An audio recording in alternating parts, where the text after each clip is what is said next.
আসসালামু আলাইকুম প্রিয় ভাই বোনেরা, আপনারা সবাই কেমন আছেন? আমার সালাম গ্রহণ করবেন, আশা করি ভালো আছেন। আমি উস্তে ভাজি করব আজকে আলু দিয়ে। দেখুন, আমি কড়াই দিয়ে দিয়েছি, জালটাও ধরিয়ে দিয়েছি। একটু তেল দিয়ে দেব একটু পেঁয়াজ কুচি, 2-3টা মরিচ, পেঁয়াজ কুচি একটু বেশি পরিমাণে দিয়ে দেব।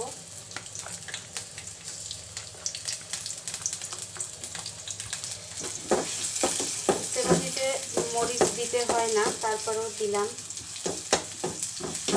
কারণ আমরা একটু ঝাল ঝাল ভালো লাগে। দেখুন, আমি উস্তেগুলো এবার দিয়ে দেবো এর মধ্যে, উস্তে আর আলু।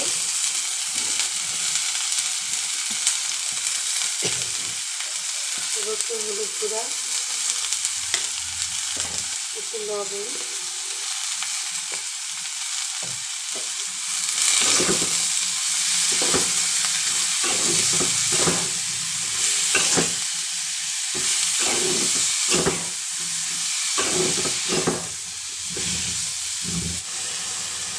নেড়ে দেব।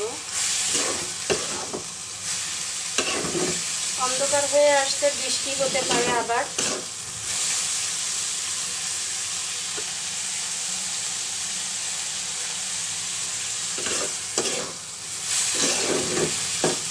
লাইটটা দিয়ে দিয়েছি।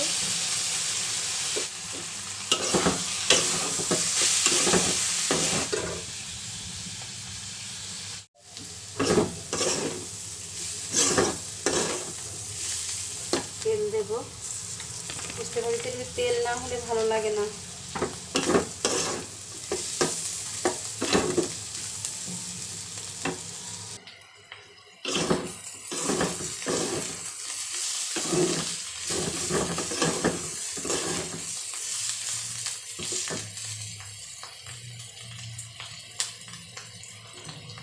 উস্তে ভাজি করলে কখনো ঢাকি না, তিতে লাগবে বলে। তবুও কেন জানি না, আমার হাতে উস্তে রান্না করলেও তিতে লাগে না।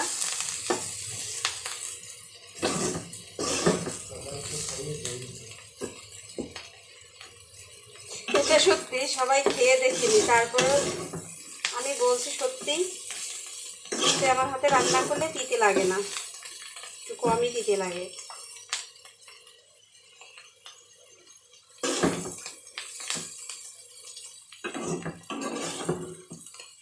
সবাই খেয়ে না দেখলে তুমি তো খেয়ে দেখিছো আসলে তিতে লাগে কিনা।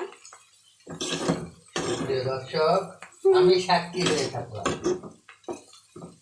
তিতে লাগে তাই না। উস্তে ভাজিটা হয়ে গেছে, আমি এখন নামিয়ে ফেলছি।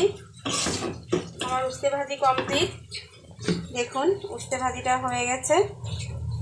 আপনারা সবাই ভালো থাকবেন। আসসালামু আলাইকুম।